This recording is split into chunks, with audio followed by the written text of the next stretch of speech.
Shalom Bapak Ibu. Ada sukacita, amin. Baiklah, kita pagi hari ini mau memuji Tuhan, mau memuliakan Tuhan. Mari siapkan hati kita mau angkat pujian untuk menyembah Tuhan pagi hari ini. Haleluya Yesus. Terima kasih Tuhan. Penuhi hati kami dengan hadir-Mu pagi hari ini Tuhan.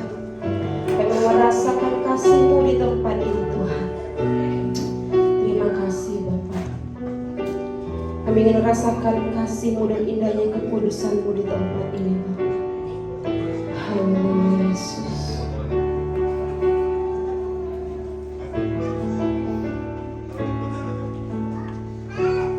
Penuhi hatiku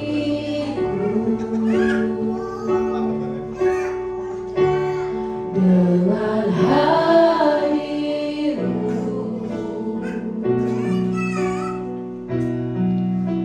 Ku rindu memandang wajah-Mu, oh Tuhan, di dalam kekudusan-Mu.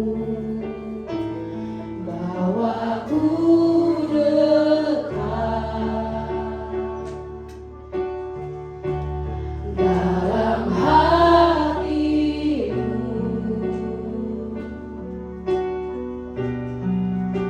Ku rindu mendengar suara-Mu, oh Tuhan, di tempat kudus-Mu sekarang.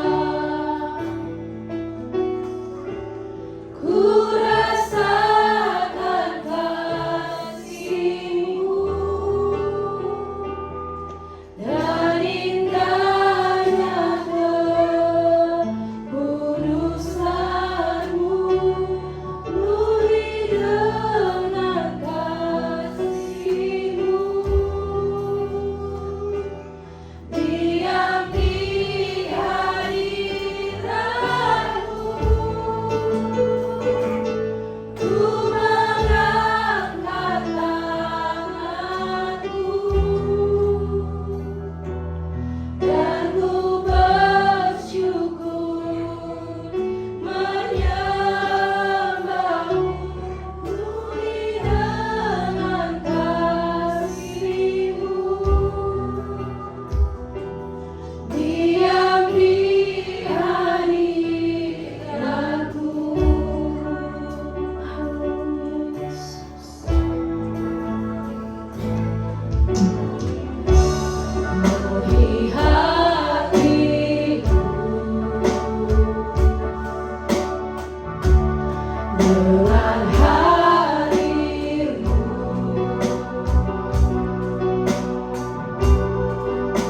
Ku rindu memandang wajah-Mu, oh Tuhan, dalam kekudusan-Mu.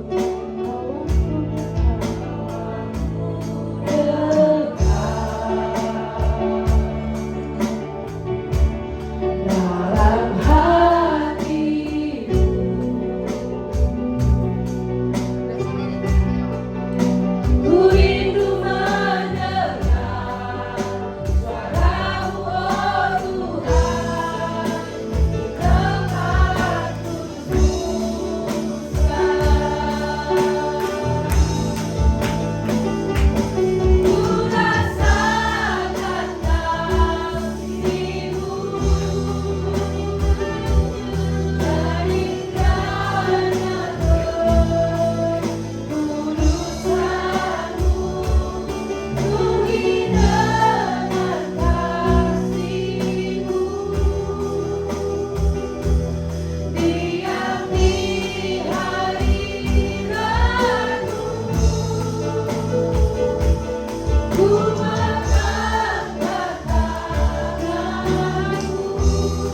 hari jemaat saja menyanyikan pujian Tuhan dengan penuh kesungguhan hati. Oh haleluya Tuhan, ku rasakan hadirat-Mu Tuhan. Ku rasakan kasih-Mu, indahnya ingin merasakan hadir-Mu. Penuhi hati kami dengan kuasa-Mu Tuhan. Terima kasih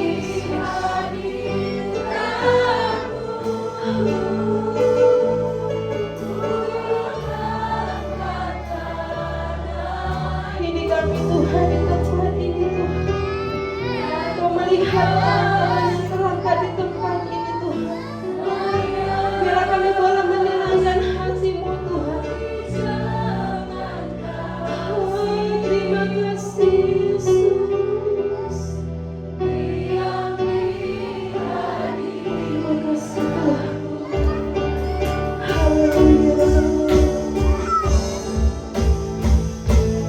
Ku rasakan kasih-Mu dan indahnya kemuliaan-Mu. Penuhi dengan kasih-Mu, diami hadirat-Mu. Ku mengangkat tanganku dan ku bersyukur menyembah-Mu. Penuhi dengan kasih-Mu, diami hadirat-Mu.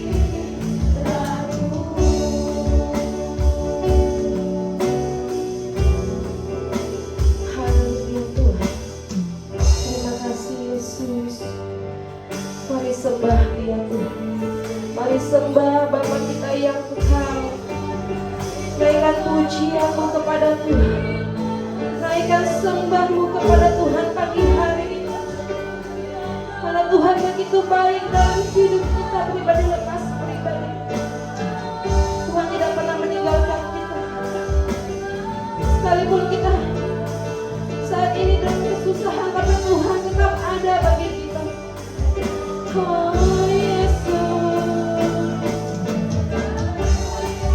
mari sembah Dia. Ingin hanya oh Yesus.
Bapak Ibu boleh bangkit berdiri.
Terima kasih Bapak, bila pagi hari ini Tuhan kami akan memulai ibadah kami ini dengan penuh sukacita dan urapan daripada-Mu Bapak. Terima kasih Yesus, haleluya, amin.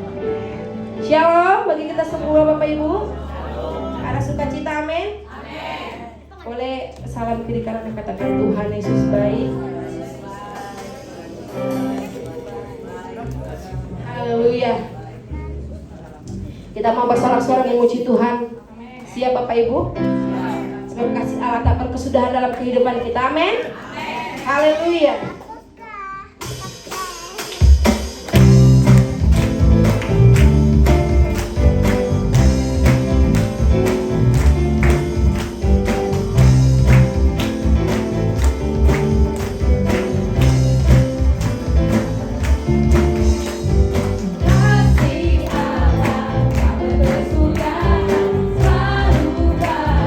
Setiap hari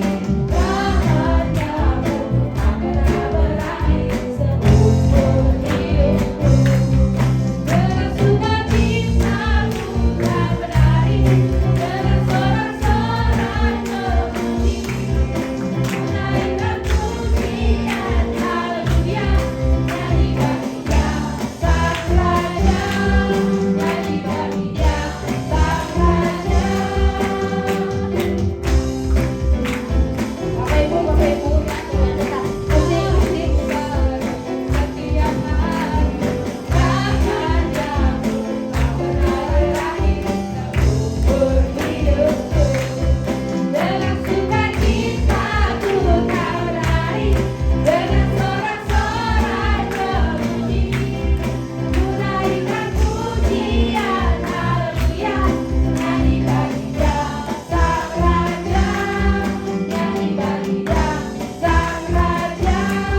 Haleluya.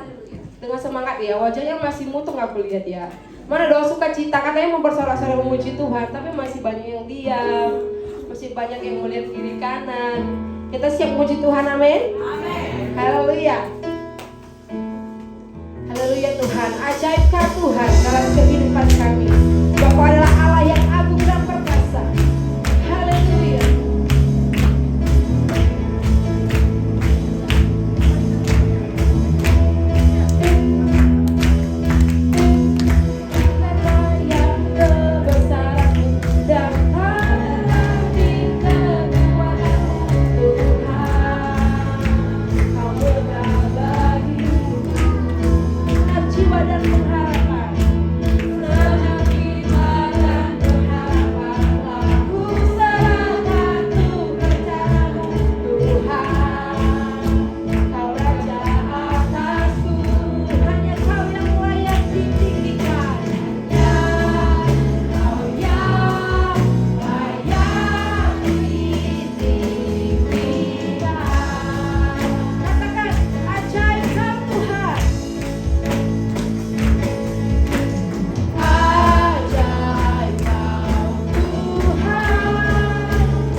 Tiada yang tak terpenuhi. Andaikan ku harus memilih, tetap hatiku padamu. Tak satu pun dapat menggantikanmu. Hanya Kau yang berarti bagiku, lebih dari semua yang ada. Kaulah segalanya bagiku, tak ingin ku berpaling darimu selamanya. Tuhan menyembahmu, Tuhan.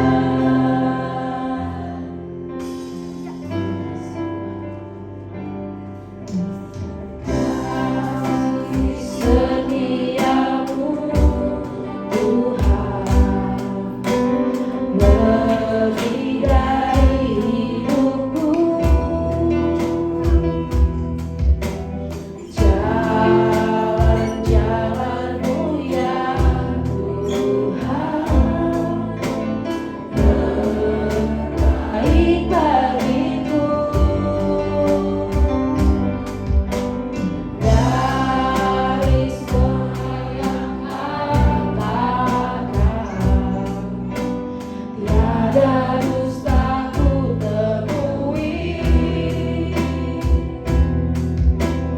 Dari semua yang Kau janjikan, tiada yang tak terpenuhi.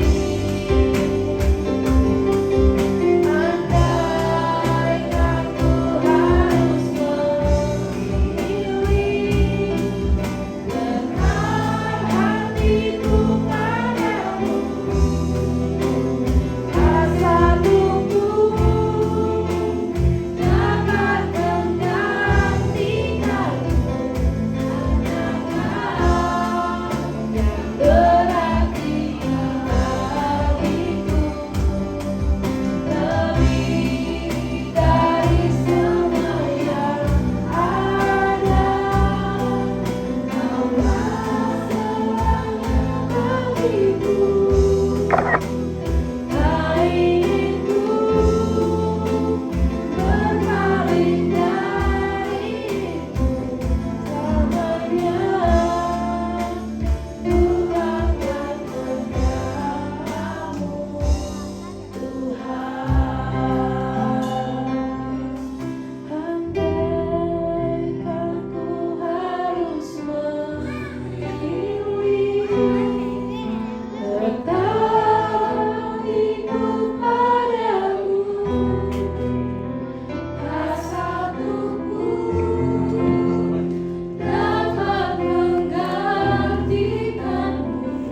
Hanya Kau yang berarti bagiku, lebih dari semua yang ada.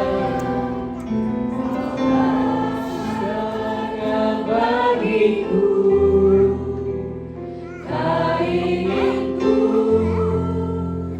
berpaling darimu selamanya. Ku akan menyembahmu, Tuhan. Haleluya. Kami bersyukur kami punya Allah yang tidak terbatas, Allah yang sangat mengasihi kami. Tidak ada kasih lebih daripada kasih yang Tuhan sudah beri bagi kami. Biarlah segala pujian penyembahan kami menjadi dupa yang harum di hadapan Tuhan. Biarlah dalam hadirat-Mu juga, biarlah suara-Mu, perkataan-Mu memberkati kami. Kami sadari hari-hari yang kami lalui begitu berat, tapi kami percaya ada Tuhan yang selalu memelihara kami. Bersyukur kami terima firman-Mu dalam nama Tuhan Yesus Kristus. Haleluya. Amin. Puji Tuhan. Shalom, salam sejahtera bagi kita semua. Saya percaya mungkin kita bisa melihat berita, bukan hanya berita nasional tapi berita internasional, bahwa keadaan dunia semakin tidak jelas arahnya. Tapi saya percaya firman itu luar biasa, Bapak Saudara, bahwa dari sejak sebelum dunia ada, firman sudah beritahu bahwa keberadaan segala sesuatu itu ada, firman juga beritahu. Dan berakhirnya segala sesuatu yang ada di muka bumi ini juga firman beritahu. Makanya berbahagialah kita yang mendengar dan percaya kepada firman Allah. Hari ini kita lihat dalam Lukas pasal 19 ayat 1 sampai ayat yang ke-10. Lukas 19 ayat 1 sampai 10. Hari ini ada satu pesan yang saya mau sampaikan, adalah perubahan hidup atau perubahan mental. Menurut Bapak Saudara, banyak tidak orang Kristen yang belum berubah. Loh. Bapak Saudara sudah berubah? Jadi apa? Jadi inti daripada Injil Kerajaan Allah itu adalah dikatakan apa? Bertobatlah. Ini Yohanes Pembaptis loh. Sebelum Yesus hadir dan menyatakan diri di tengah-tengah mereka, Yohanes Pembaptis sudah memberitakan bahwa bertobatlah dan berilah dirimu dibaptis karena kerajaan Allah sudah dekat. Tapi bagi kita, kerajaan Allah bukan sudah dekat, tapi sudah dinyatakan.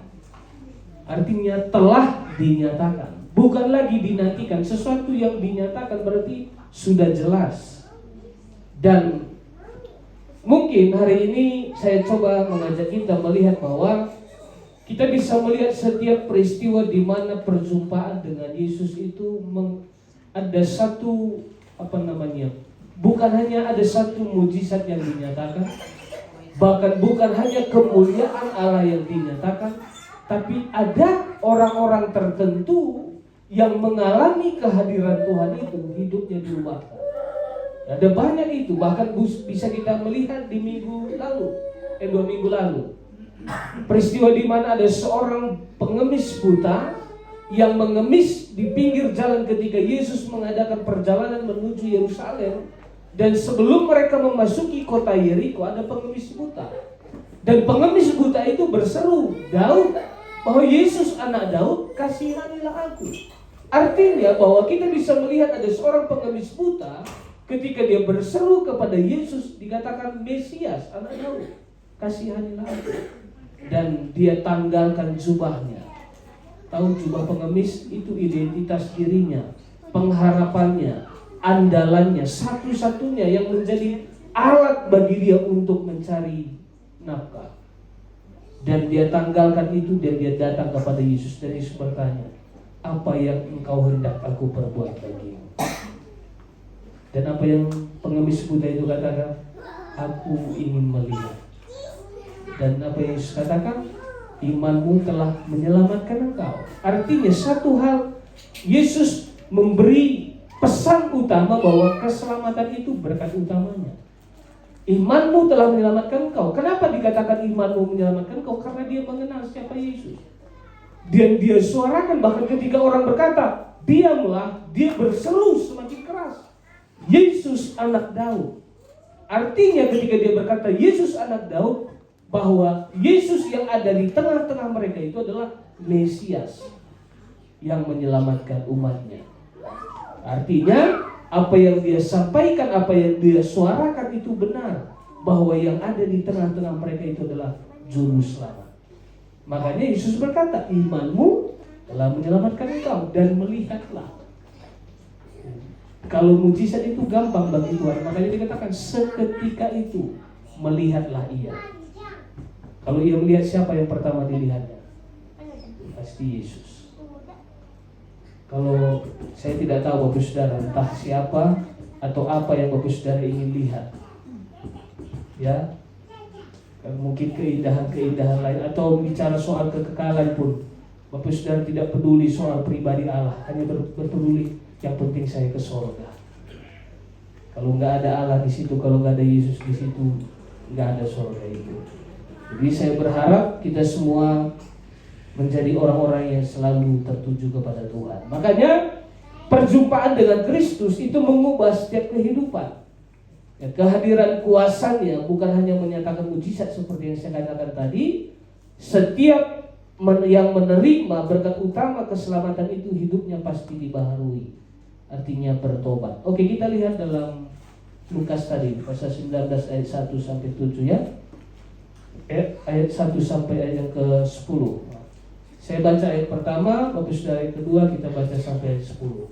Yesus masuk ke kota Yeriko. Tadi berarti 2 minggu lalu belum masuk Yeriko. Dia bertemu pengemis buta dan pengemis buta itu sembuh dan mengikut Yesus dan memuliakan Tuhan. Yesus masuk ke kota Yeriko dan berjalan terus melintasi kota itu. Ayat 2.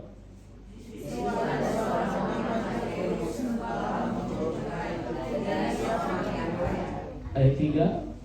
Ia berusaha untuk melihat orang apakah Yesus itu. Tetapi ia tidak berhasil karena orang banyak, sebab badannya pendek. Maka berlarilah ia mendahului orang banyak, lalu banyak orang arah melihat Yesus yang akan lewat di situ. Ayat 5. Ketika Yesus sampai ke tempat itu, ia melihat ke atas dan berkata, Sakeus, segeralah turun, sebab hari ini aku harus menumpang di rumahmu.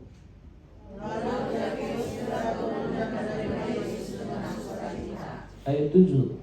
Tetapi semua orang yang melihat hal itu bersungut-sungut, katanya, ia menumpang di rumah orang berdosa.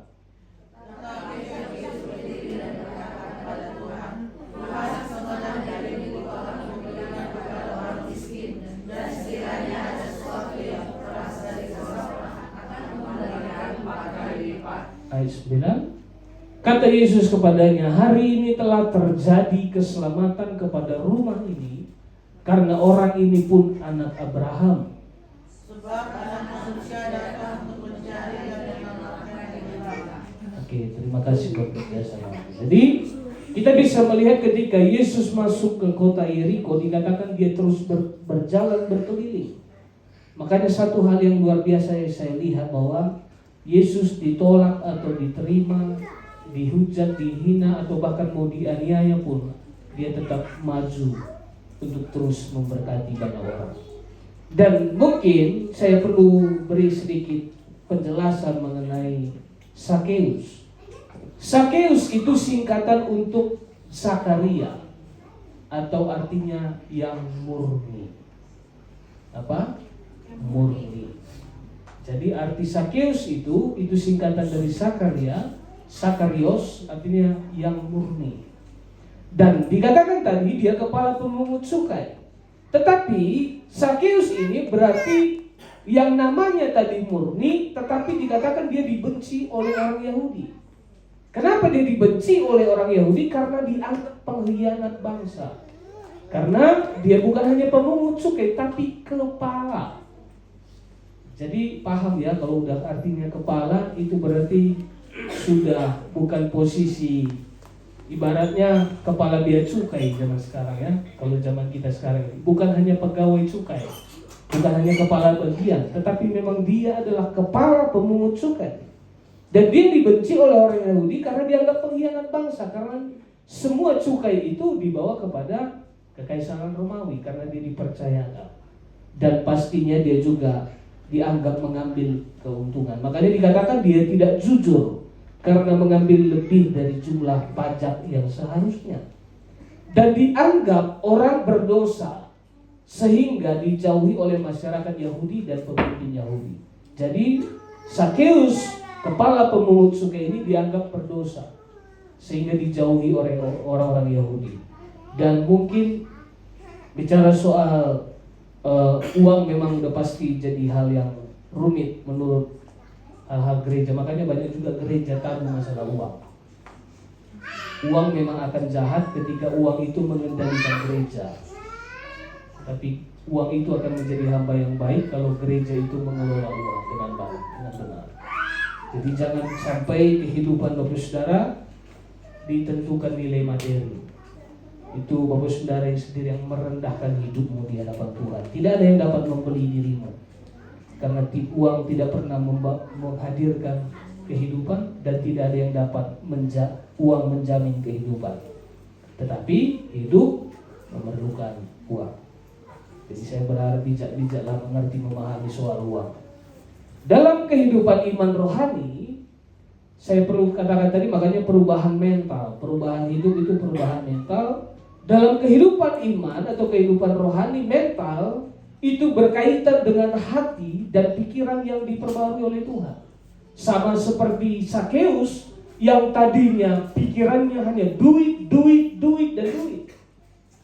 Tapi ketika dia berjumpa dengan Kristus, tadi kita bisa melihat bahwa ada yang berubah dari dirinya. Hatinya yang melekat dengan uang, pikirannya yang selalu dikuasai uang berubah. Sampai dia katakan tadi, setengah dari hartaku akan kubagi-bagikan bagi orang miskin. Dan kalau ada yang kuperas, artinya kalau ada ketidakjujuranku ditemui oleh orang lain, aku akan ganti 4 kali lipat. Jadi berubah paradigmanya, mentalnya berubah. Karena mental adalah kekuatan batin yang mengarahkan cara seseorang berpikir, merasakan dan merespon kehidupan.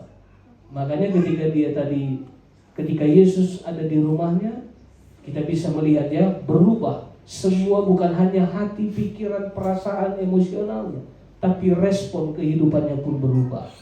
Mungkin sebagai perbandingan, tolong tampilkan terlebih dahulu dalam Efesus pasal 5 ayat 1-2. Saya perlu sampaikan ini. Mungkin Bapak Saudara tahu ya bagaimana perjumpaan Paulus dengan Yesus ketika dia mau menganiaya pengikut Yesus di Damaskus. Dalam perjalanannya, apa yang terjadi? Yesus hadir menampakkan diri. Yang tadinya dia penganiaya Injil, tapi ketika dia berjumpa dengan Yesus, apa yang terjadi? Hidupnya berubah. Dia menjadi martir Injil. Yang tadinya dia penganiaya menjadi martir Injil. Saya juga percaya setiap orang mungkin hari-hari ini kita lihat, aduh, ini paling menghalangi, ini paling buruk. Makanya saya selalu berdoa untuk bangsa ini pun, kalaupun banyak orang benci terhadap Injil, satu doa saya, Paulus yang dijumpai oleh Yesus bisa berubah. Saya percaya orang yang vokal pun untuk menolak Injil, ketika dia bertemu dengan Kristus, dia bisa menjadi dipakai Allah dengan luar biasa. Jadi jangan anggap remeh siapapun, berdoa sajalah terus. Jadi tolong Efesus ya. Sebab itu jadilah penurut Allah, karena banyak orang Kristen lama pun dibimbing tapi tidak taat pada Allah. Makanya di sini Paulus menekankan jadilah taat. Sebab itu jadilah penurut Allah seperti anak-anak yang kekasih. Saya juga percaya Allah sangat mengasihi orang-orang yang taat. Ya. Ayat 2. Dan hiduplah di dalam kasih sebagaimana Kristus Yesus juga telah mengasihi kamu. Makanya kita bisa mengasihi karena kita sudah dikasihi. Makanya banyak orang tidak dapat mengasihi karena belum memiliki kesadaran dia sudah dikasihi. Banyak orang berpikir dia sedang mengasihi, tapi orientasinya dirinya sendiri. Banyak nggak Bapak bisa melihat orang melakukan kebaikan tapi orientasinya dirinya. Dia melakukan itu untuk namanya, dia melakukan itu untuk identitas dirinya. Tetapi kebenaran, kekristenan bukan lagi soal siapa saya, tapi siapa Yesus, siapa Tuhan di dalam hidup saya. Sehingga semua manifestasi, ekspresi yang keluar dari hidup kita itu penyataan Kristus. Makanya dikatakan sebagaimana Kristus Yesus juga telah mengasihi kamu dan telah menyerahkan dirinya untuk kita sebagai persembahan dan korban yang harum bagi Allah.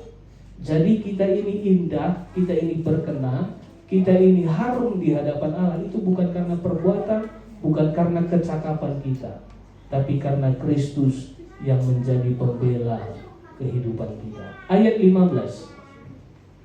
terus ke Efesus ini pasal 5 ayat 15. Karena itu, perhatikanlah dengan seksama. Berarti banyak hal yang memang kita lihat, tapi ini serius.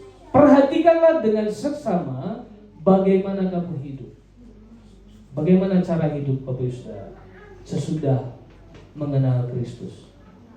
Perhatikanlah seksama bagaimana kamu hidup. Janganlah seperti orang bebal. Orang yang ditolong terus balik kepada kubangan. Orang yang dikeluarkan dari alam maut tapi tetap kembali ke alam maut. Orang yang dikeluarkan dari sumur yang kotor tapi tetap terjun ke dalam sumur yang kotor.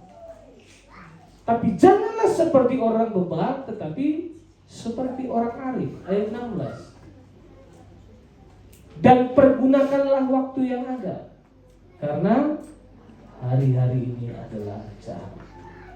Jadi Alkitab sudah menegaskan bahwa hari-hari akan semakin jahat. Dunia ini akan semakin jahat. Jadi di Pasotor kemarin saya sampaikan, kenapa manusia yang bergaul dengan Tuhan adalah orang yang hidup. Karena manusia tanpa Tuhan itu mati. Jadi makanya saya berharap bergaullah dengan Tuhan setiap hari kehidupan. Bukan hanya hari Minggu kau ada bersama Tuhan, bukannya hari Minggu kau memuliakan Tuhan, tapi hari lepas hari kehidupanmu. Semua kita, hari lepas hari kita harus terus mempergunakan waktu itu untuk memuliakan Tuhan. Itu 17. Terus ayat 17 yang terakhir. Sebab itu janganlah kamu bodoh. Berarti kalau dikasih tahu tetap ngeyel, apa namanya? Bodoh. Jadi kalau udah diberitahu, insya berubah. Tapi kalau tetap mau ngeyel, ya silahkan. Karena orang bodoh, makanya saya ketika mendengar Naswa Shihab ini berkata bahwa kalau kita berpikir kan orang pintar itu berbahaya kalau tidak punya hati. Rupanya dia kasih tahu lebih berbahaya lagi orang bodoh yang aktif. Saya pikir-pikir betul juga ya, saya pikir. Karena orang bodoh dia masalahnya tanpa kesadaran kan. Dia tahu itu menguntungkan atau tidak, berbahaya atau tidak, digasnya saja. Saya berharap kita bukan lagi orang bodoh, tetapi usahakanlah supaya kamu mengerti kehendak Tuhan. Jadi saya juga percaya mental yang dibaharui adalah mental yang sudah mengerti kehendak Tuhan. Bapak Ibu Saudara mengerti apa kehendak Tuhan dalam hidupmu?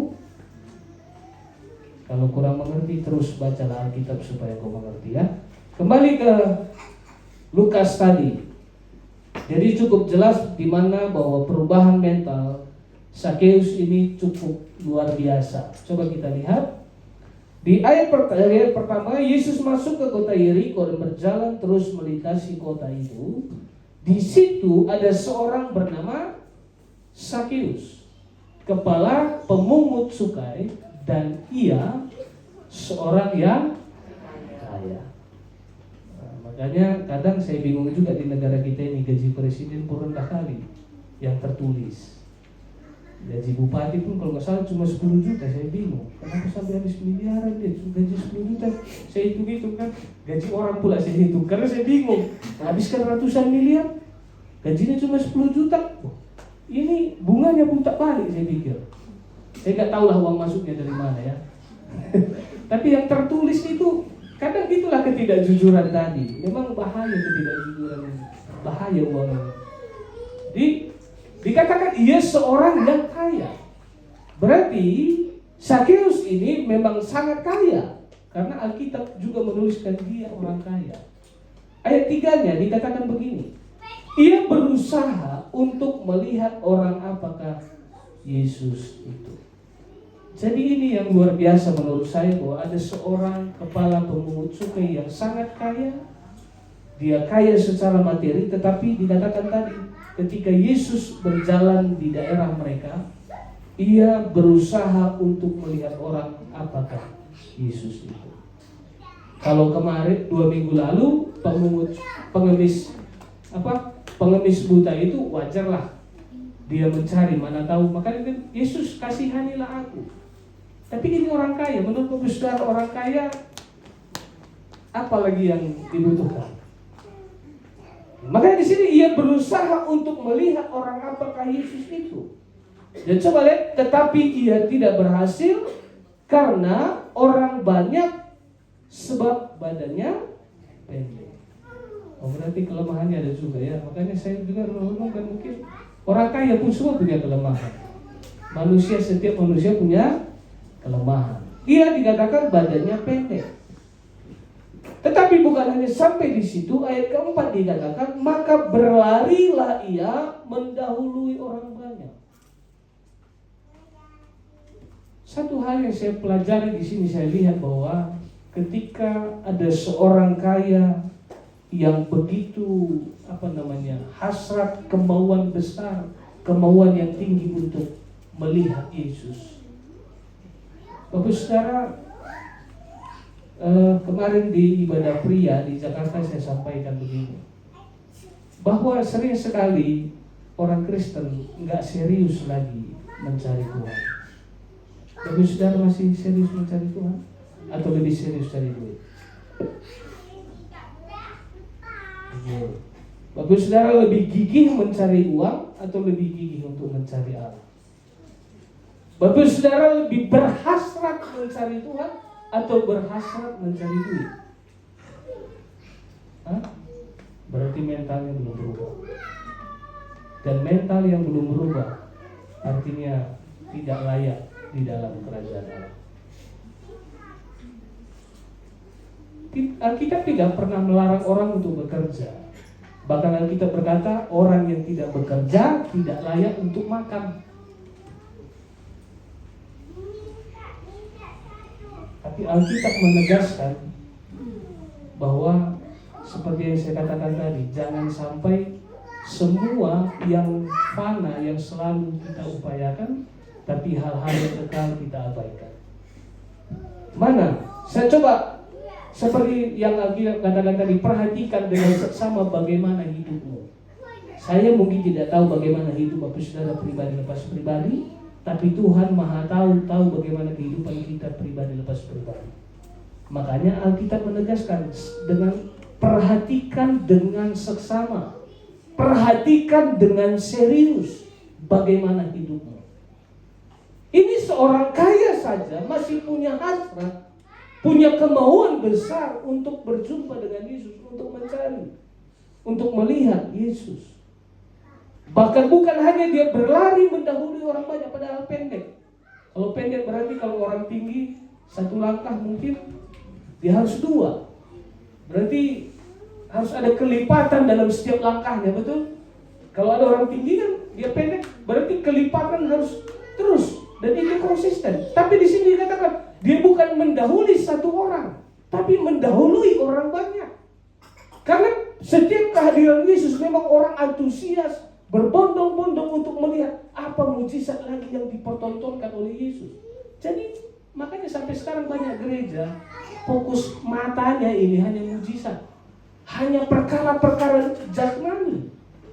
Yang tadi miskin menjadi kaya, yang tadi sakit menjadi sembuh, yang buta melihat, tuli mendengar, mati dibangkitkan pun kalau tidak selamat gak ada gunanya, mati lagi. Jadi jangan gagal fokus, Bapak Saudara. Dikatakan berlari mendahului orang banyak, bahkan dikatakan lalu memanjat pohon ara untuk melihat Yesus yang ada, yang akan lewat di situ.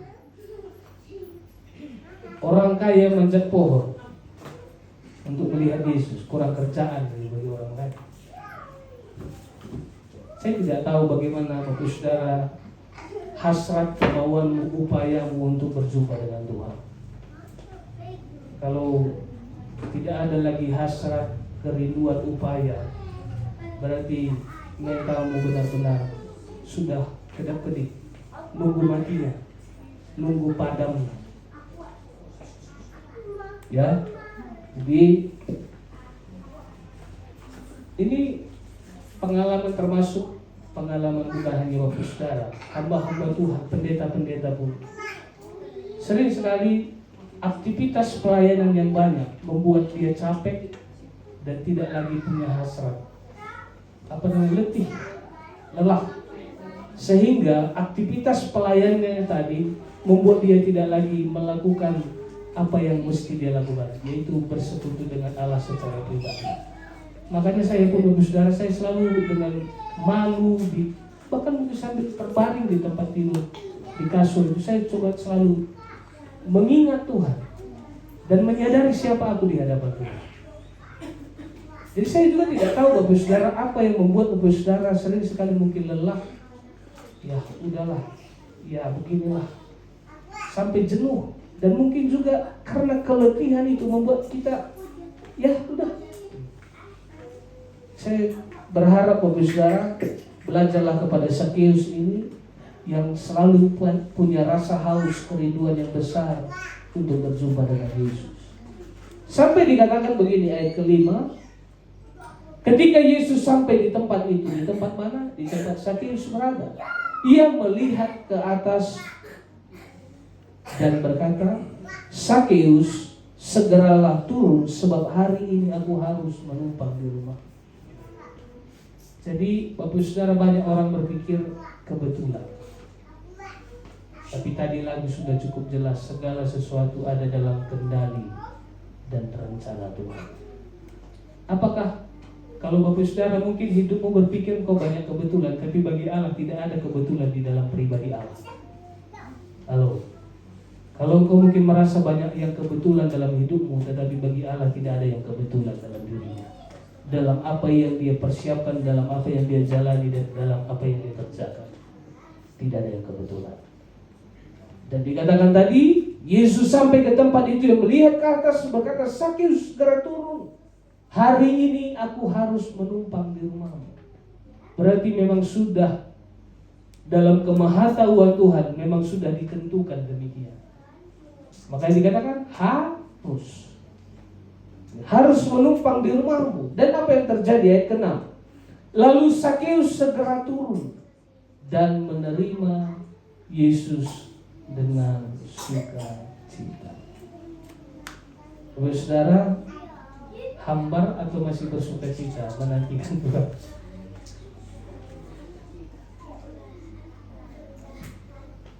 Sakeus dikatakan tadi, Sakeus segera turun dan menerima Yesus dengan sukacita. Kadang saya mau katakan begitu.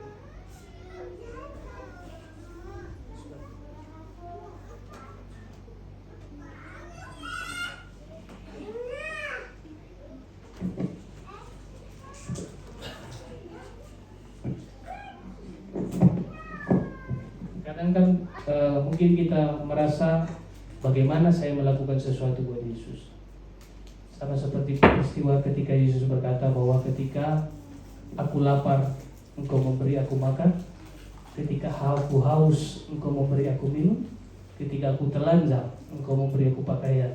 Dan ketika aku dalam penjara, engkau mengunjungi aku. Apapun yang kau lakukan bagi seorang yang kecil ini, itu engkau lakukan bagimu. Artinya begini Bapak Saudara, dikatakan menyambut Yesus dengan sukacita. Siapa yang ada di hidupmu? Halo, bagi suami siapa yang ada di hidupmu? Istrimu. Bagi istri siapa yang ada di hidupmu? Suamimu. Bagi orang tua siapa yang ada di rumahmu? Keturunanmu? Anakmu. Apakah engkau menyambut mereka dengan sukacita? Halo, perhatikan dengan seksama. Siapa yang ada di hidupmu? Sambutlah dia dengan sukacita. Karena apapun yang kau lakukan, karena menurut Bapak Saudara, apakah kebetulan mereka ada di hidupmu? Saya katakan tadi, tidak ada yang kebetulan. Tuhan bukan pribadi yang ada kadabra. Tuhan bukan pribadi yang kurang kerja. Jadi siapapun yang ada di hidupmu, sambutlah dengan sukacita. Karena kehadiran mereka adalah penerimaanmu juga kepada kehadiran Tuhan. Karena emang ada yang pernah bisa memilih, saya lahir di keluarga ini? Enggak kan? Itu kedaulatan Tuhan, artinya Allah yang menempatkan dia di hidupmu. Kenapa lah saya dilahirkan di keluarga ini? Coba tadi saya lahirkan di keluarga sana. Sering sekali kita ini membuat perbandingan kehidupan. Sama saja kita sedang menghina Tuhan yang memberikannya bagi kita. Jadi sambut siapapun di hidupmu dengan sukacita. Makanya dikatakan tadi, dengan sukacita, tetapi semua orang yang melihat hal itu bersungut-sungut. Katanya ia menumpang di rumah orang berdosa. Makanya banyak juga memang dunia hidup ini aneh-aneh. Yesus yang disambut dengan sukacita, orang lain yang kerepotan. Orang lain yang bersungut-sungut. Karena dikatakan ia menyambut, ia menumpang di rumah orang berdosa. Jadi kadang ini yang perhatikan salah satu yang paling ini ya, bagi kaum ibu. Kalau ibu-ibu mungkin kalau mendengar cerita melihat pasangan yang romantis kayak drama Korea, waduh kenapa lah ya suami saya tadi tidak minum, gitu. Insaf saja. Artinya sering sekali kita ini banyak mengeluh. Bahkan dengan keberadaan orang lain, mulut orang lain sering juga melemahkan kita. Tapi coba lihat Sakeus. Sekalipun orang bersungut-sungut, sekalipun dia dihina, bahkan Yesus pun disalahkan. Menumpang di rumah orang berdosa. Makanya banyak juga di masalah gereja pun begitu. Merasa ada yang lebih suci dan lebih kudus dan lebih najis. Kau ada di tempat ini bukan untuk menghakimi hidup orang lain. Tidak ada di antara kita di sini untuk bisa merendahkan siapapun. Tapi sering sekali kita masih bersungut-sungut dengan apa yang Tuhan kerjakan bagi seseorang. Orang lain yang punya mobil, kita yang kepanasan. Orang lain yang renovasi rumah, kita merasa lebih layak dari dia. Terima apapun yang Tuhan percayakan bagi kita. Artinya ketika kita menerima apa yang Tuhan percayakan, kita menyambutnya dengan sukacita. Jangan nanti hitam kali anakku ini ya, mamanya pun hitam. Tapi dia bisa bilang anakku ini hitam kali ya. Udah sakit memang dalam dunia ini, udah miring. Jadi saya berharap kita semua tetap bersukacita, jangan bersungut-sungut apapun yang Tuhan kerjakan dalam hidup kita. Ayat ke-8, tetapi Sakeus, coba lihat ketika semua orang bersungut-sungut, semua orang mengeluh, tetapi Sakeus mengambil sikap yang berbeda. Kenapa? Mentalnya dibaharui dalam perjumpaan itu. Bahkan ketika Yesus ada di rumahnya, dikatakan tadi, aku harus menumpang di rumahmu, mengubah segala-galanya dalam kehidupan Sakeus. Sekalipun semua mengintimidasi, bersungut-sungut, merendahkan dia, berdosa, orang berdosa, menghakimi dia, tetapi Sakeus berdiri dan berkata kepada Tuhan. Dia tidak berkata kepada mulut-mulut yang kosong, yang mulut-mulut yang busuk dan kotor itu, tapi dia berkata kepada Tuhan, Tuhan. Coba kita melihat, Bapak Saudara, kalau dikucilkan, dihakimi, disakiti, kepada siapa kau berseru? Ngomongin.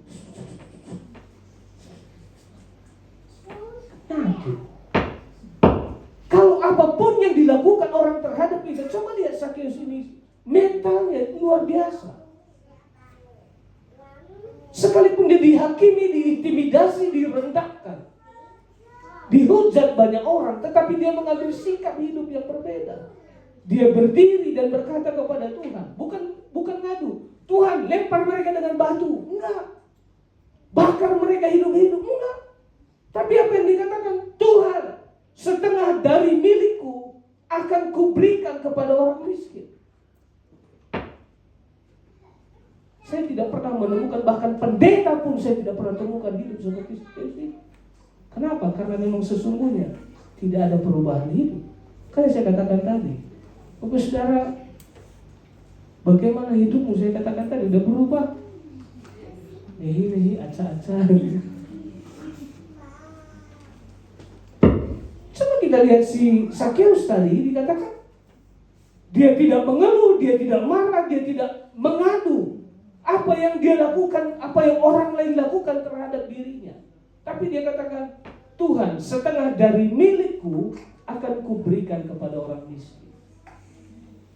Dan sekiranya ada sesuatu yang kuperas dari seseorang, akan kukembalikan 4 kali lipat.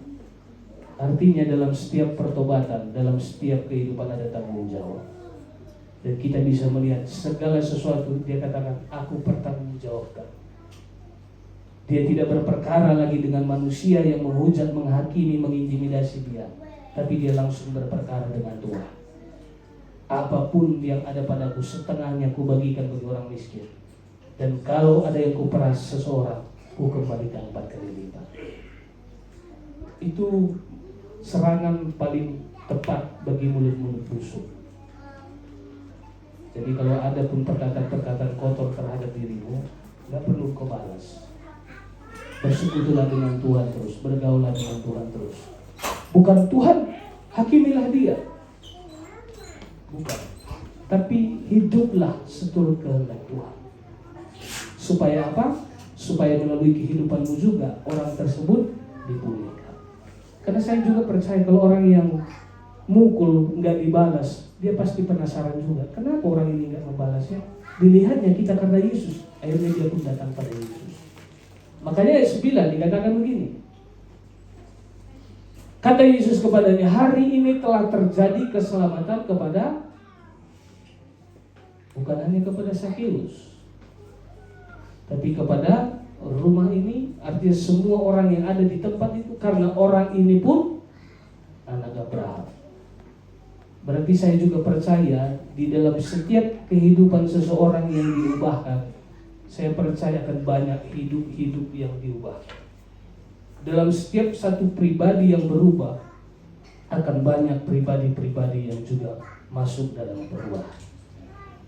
Jadi dikatakan orang ini pun anak Abraham. Tahu Abraham, bicara soal Abraham, apa yang perlu saudara ingat? Ketika dia menantikan Ishak 25 tahun kurang lebih, dan Tuhan minta dipersembahkan, apa yang dilakukan? Dia mau mempersembahkan Ishak. Artinya sama seperti Sakeus juga, ketika berjumpa dengan Tuhan, dia sambut Tuhan dengan sukacita. Artinya apapun yang ada padanya, dia pergunakan untuk memuliakan Tuhan. Yang terakhir 10, sehingga pemain musik. Sebab anak manusia datang untuk mencari dan menyelamatkan dia. Tadi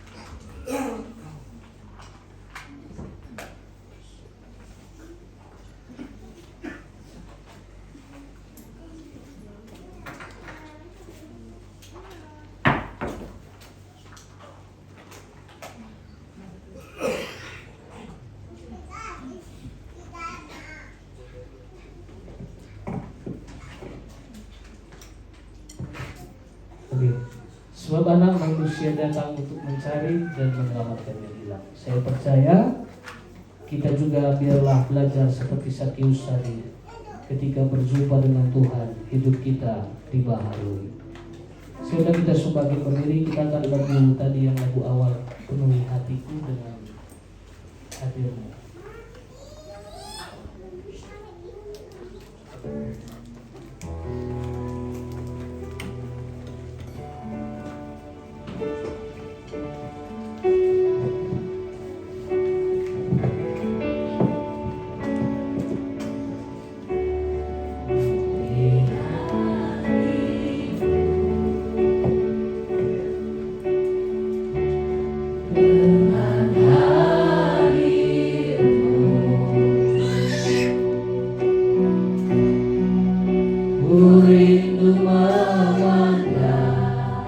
Kuasamu, oh Tuhan, di dalam kekudusan.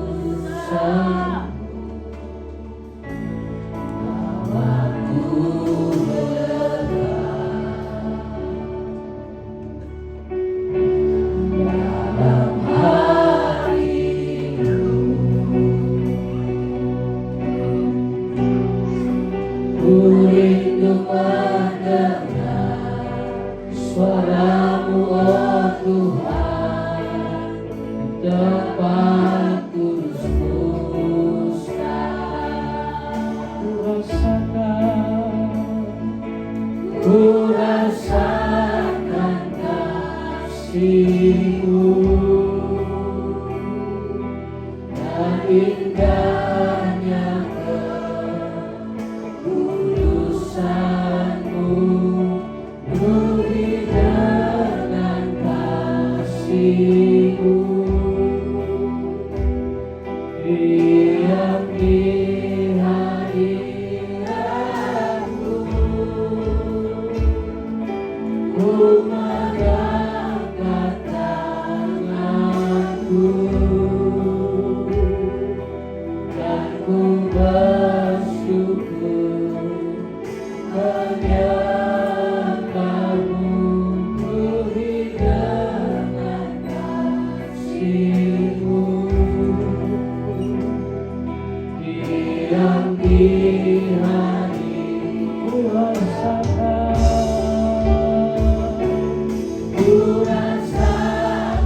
kasih-Mu,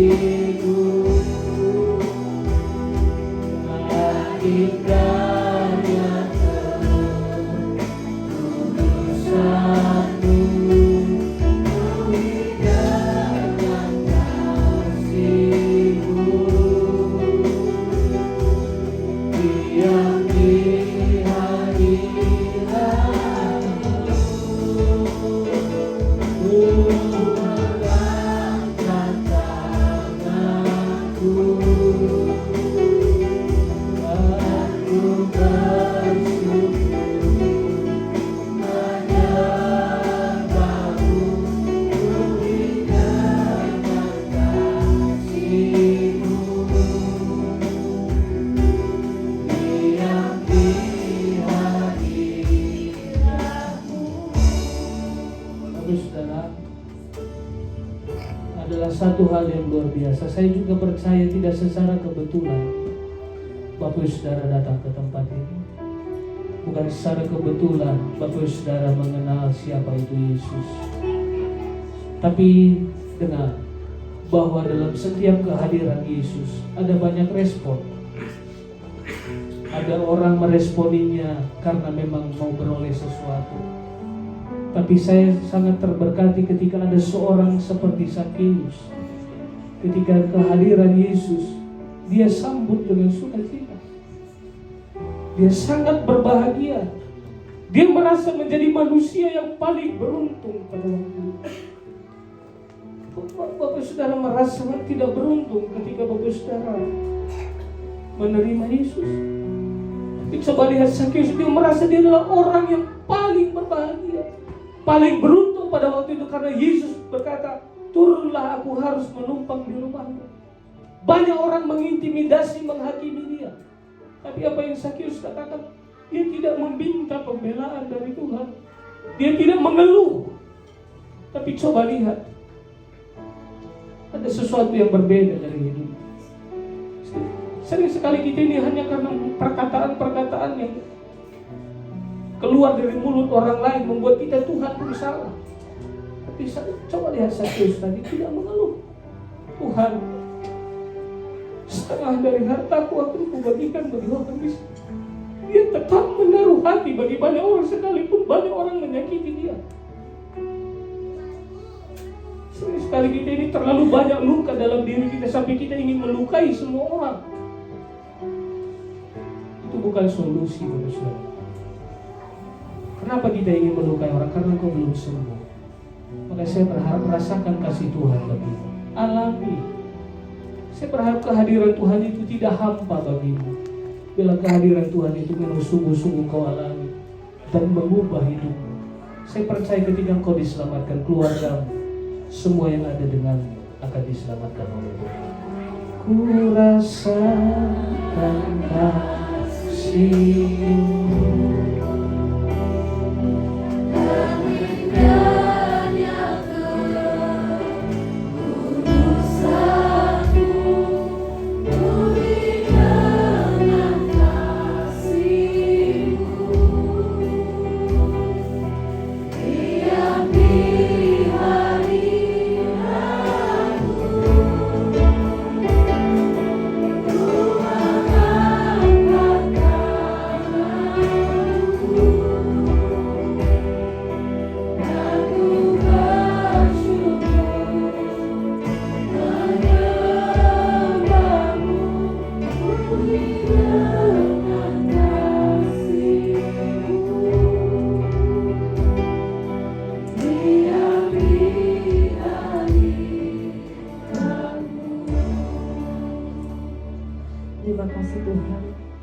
buat firman-Mu siang hari ini.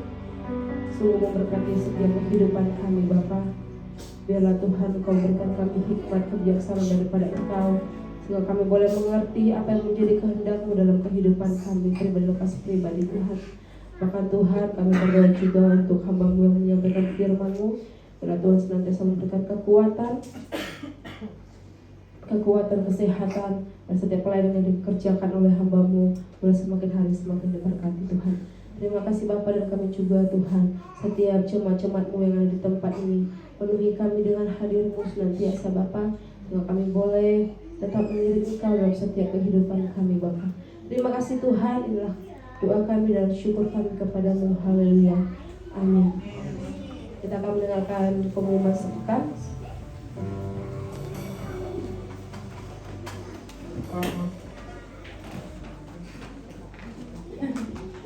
Oke Bapak Ibu, kita dengar pengumuman sepekan.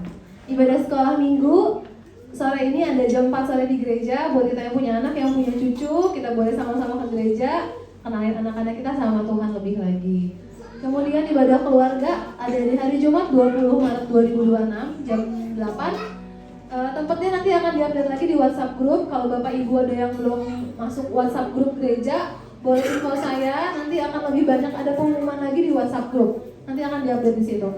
Kemudian ada ibadah kaum wanita setiap hari Sabtu jam 4 sore di gereja. Ibadah kaum muda setiap Sabtu jam 7 malam di gereja. Kemudian untuk ibadah minggu depan jam setengah 11, 15 menit sebelum ibadah kita ada saat teduh bersama. Oilnya Kak Oci, singernya Kakak Feli, kemudian multimedianya Abang Martin, asyirnya Kakak Rere. Oke. Bapak Ibu, kemudian ada persembahan misi 2000 di sebelah situ masih ada, masih kita jalankan. Kita butuh uang 2000 saja, kita dengan ikhlas kita taruh di kotak itu untuk kita pergunakan memberkati orang-orang di sekitar kita. Oke. Kemudian gathering ibadah Paskah akan ada tanggal 3 sampai 5 April. Dari ibadah Jumat Agung sampai ibadah Paskah kita sama-sama adain di villa di Gunung Gelis. Pembayaran terakhir yang tadinya tanggal 8 Maret kita mundurin tanggal 29 Maret sampai 2 minggu lagi ke depan. Tapi Bapak Ibu yang mungkin THR-nya udah turun boleh di DP dulu buat tanda jadi. Jadi kita bisa booking pesan makanan, kita bisa pesan transportasi seperti itu. Kemudian cari dana masih berlangsung sampai hari ini pun ada. Kita nanti ada jualan kacang hanya Rp10.000, jualan kerupuk kulit Rp15.000 sama kerupuk pisang, keripik pisang Rp10.000. Bapak Ibu kita sama-sama ambil kesempatan ini untuk sama-sama memberkati dan kita sama-sama diberkati. Oke, pengumuman itu aja saya kembalikan kepada hambanya. Terima kasih.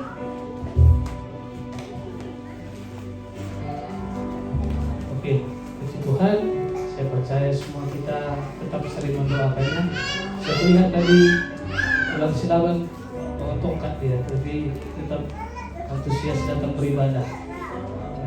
Tuhan kuatkan, Tuhan sembuhkan, dan kita doakan supaya rekan-rekan kita yang lain juga semuanya tetap dipulihkan Tuhan. Kita akan akhiri ibadah kita, sudah bisa sobat berdiri. Amin.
pujian syukur bagimu. Kami bersyukur dari awal pertengahan hingga akhir ibadah kami Tuhan, Kau sudah berkati. Berkat kasih setiamu kekal bagi kami semua. Berkati rekan-rekan yang sudah melayani Tuhan, apapun yang mereka kerjakan bagi Engkau, Kau lihat, Kau berkati. Bila semuanya tetap ada di dalam perkenan Tuhan. Bahkan semua kami yang hadir saat ini tanpa terkecuali, Tuhan, hamba-Mu berdoa bagi setiap kami yang hadir. Kau melihat hidup kami, pribadi lepas pribadi, keluarga lepas keluarga. Biarlah anugerah-Mu selalu menguatkan, menghibur kami. Biarlah kebenaran-Mu mengajar kami, supaya kami menjadi pribadi-pribadi yang seperti Tuhan kehendaki. Baharui kami terus di dalam firman dan kebenaran-Mu ya Tuhan. Terima kasih, berkati juga setiap rumah tangga keluarga. Bahkan kami berdoa dalam setiap yang dikerjakan tangan umat-umat-Mu juga. Tuhan, Engkau buka jalan dan buat berhasil. Bapa, kami berdoa bagi rekan-rekan, bagi anak-anak-Mu yang sedang sakit. Tuhan, Kau memberkati pemulihan kesembuhan dari tulang silaba. Di dalam nama Yesus, biarlah kuasa-Mu bekerja mengalir dalam hidupnya Tuhan. Itu juga bagi yang baru Bapak Pina, Tuhan, Kau juga hadir. Kau melawat, Kau memulihkan. Biarlah kuasa-Mu juga nyata di dalam kehidupannya. Bahkan kami mendengar Jelita, Gio, Tiara yang sedang sakit juga. Tuhan, Kau sembuhkan mereka dalam nama Yesus. Bahkan mungkin kami tidak tahu kebenaran pribadi lepas pribadi. Tuhan, Kau melihat, Kau melawat semuanya. Biarlah kuasa kehadiran-Mu menyatakan kemuliaan bagi kehidupan mereka. Terima kasih, terpujilah Engkau. Bahkan saat ini kami juga berdoa bagi setiap korban yang kami bawa kepada Tuhan, dan menjadi korban syukur dan berkenan kepada-Mu. Bahkan rencana kami mengadakan ibadah Paskah dan ibadah kebangkitan, Tuhan, biarlah semuanya Kau turut campur tangan. Berikan kami anugerah, biarlah kami terus melaksanakan segala sesuatunya seturut dengan kehendak Tuhan. Bahkan jika juga Tuhan, kami terus berdoa bagi pekerjaan-Mu di tempat ini, Tuhan memberkati terus pelayanan di tempat ini. Berkati perubahan, berkati Metro Cipularang, Parung Panjang, bahkan Indonesia diberkati, selamatkan oleh Tuhan. Bahkan kami melihat kondisi global yang terjadi, banyak perpecahan, banyak peperangan yang terjadi. Tuhan, biarlah Engkau yang menyatakan kuasa-Mu. Biarlah damai sejahtera dari Allah mengalir bagi setiap suku, bangsa, dan bahasa. Biarlah setiap umat manusia bisa berjumpa dengan anugerah kasih Tuhan yang besar. Dan biarlah dalam perjumpaan itu mereka juga diselamatkan oleh Tuhan. Terima kasih, bahkan sebentar kami akan akhiri ibadah kami. Tuhan juga menyertai kami pulang ke rumah kami masing-masing dengan segala selamat. Kami membawa berkat kebenaran, berkat sukacita dan damai sejahtera dari Tuhan.